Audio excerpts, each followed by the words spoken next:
Terima kasih Anda masih bersama kami dalam Berita Padang. Berikut 3 berita utama hari ini. Satgas Penegak Perda Payakumbuh kembali merazia warung tuak. Terlibat kasus kekerasan dalam rumah tangga, seorang dosen di salah satu universitas negeri di Sumatera Barat dijebloskan ke penjara. Akibat kemarau panjang, ratusan hektar sawah di Sejunjung mengering dan retak-retak.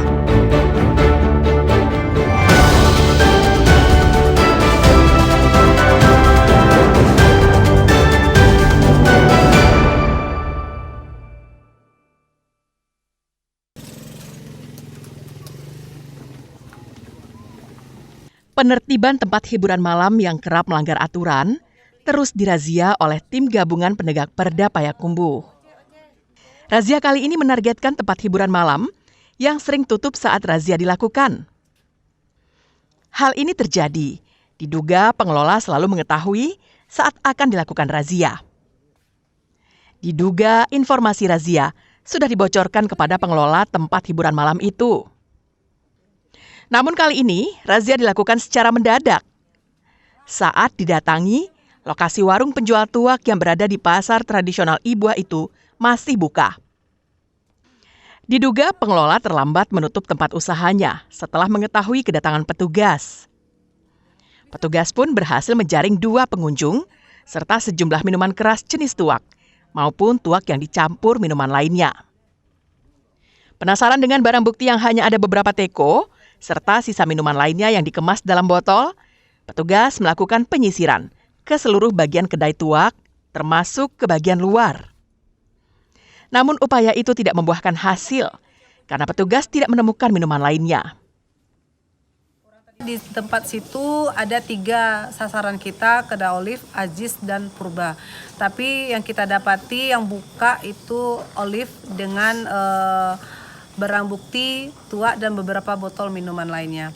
Kemudian kita juga menyisir di semua tempat hiburan malam yang memang sudah sama-sama masyarakat tahu bahwasanya mereka bukanya sampai hingga dini hari. Di Simpang Benteng, kemudian di Ngalau, tetapi semuanya sudah pada tutup.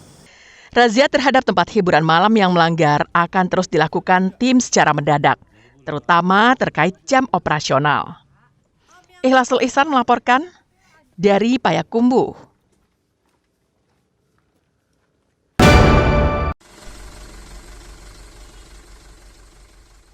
Kejaksaan Negeri Padang mengeksekusi terpidana kasus kekerasan dalam rumah tangga KDRT yang bernama Naluri Denai dan berusia 36 tahun pada Jumat pekan silam.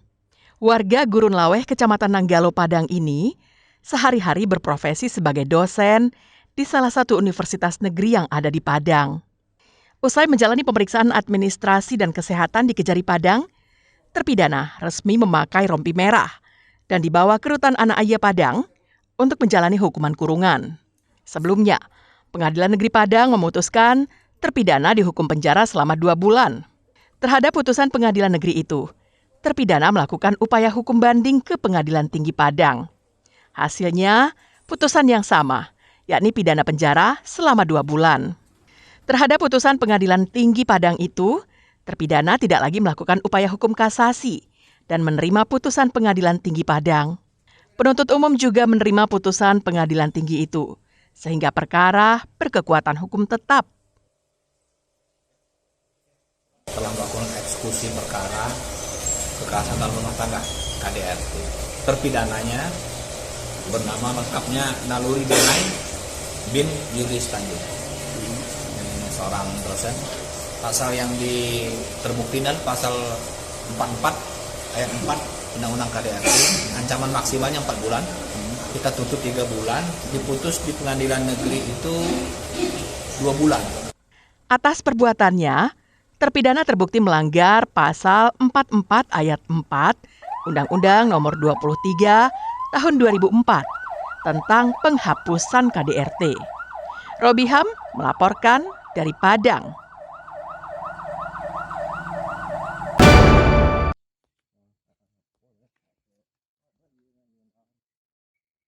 Akibat kemarau panjang, ratusan hektar lahan sawah di Nagari Muaro, Kecamatan Sijunjung, mengalami kekeringan.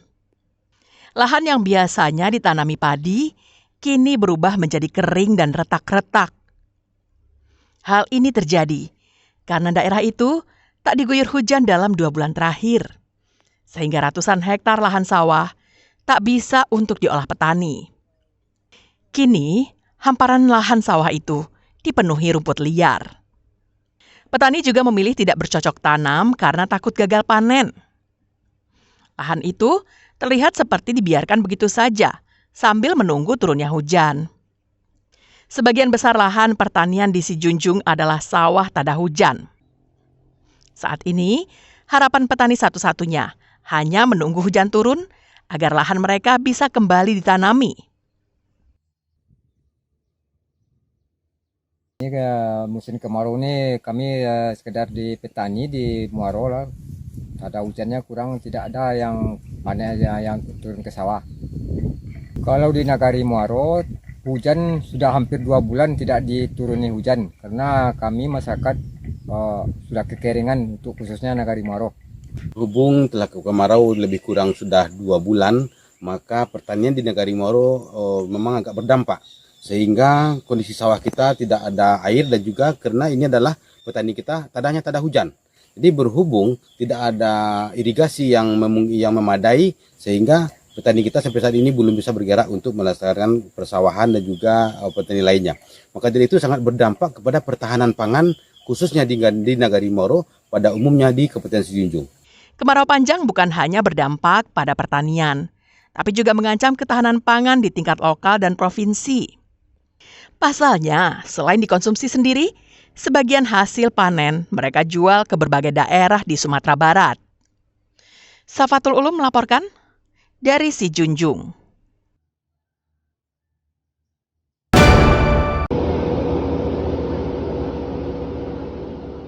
Kobaran api dengan cepat membesar saat kebakaran melanda 2 unit rumah di Perumahan Permai 1 di daerah Lubuk Buaya, Kecamatan Koto Tangah, pinggiran Kota Padang, pada Sabtu malam pekan lalu. Warga yang panik berupaya memadamkan api dengan air seadanya, serta menyelamatkan barang-barang rumah tangga mereka. Dinas Pemadam Kebakaran Padang yang mendapatkan laporan warga mengerahkan 5 unit mobil pemadamnya dengan puluhan personel ke lokasi untuk memadamkan api. Selain 2 unit rumah, 1 sepeda motor juga ikut terbakar. Kebakaran ini terjadi di kawasan padat permukiman. Beruntung api tidak menjalar ke rumah lainnya. Saat petugas memadamkan api, warga sekitar berkumpul untuk menyaksikannya. Kami dapat informasi dari warga ada kebakaran lebih kurang jam 23 lewat 22. Ini 2 buah rumah, 1 buah kendaraan dan kendaraan biasa, 1 dan kendaraan listrik. Itu informasi dari pemilik, itu di kamarnya ada yang menimbulkan api pertama. Maka dia keluar kurang 250 juta. Kita personel kita kurang lebih kurang 80 orang dengan 5 unit kendaraan.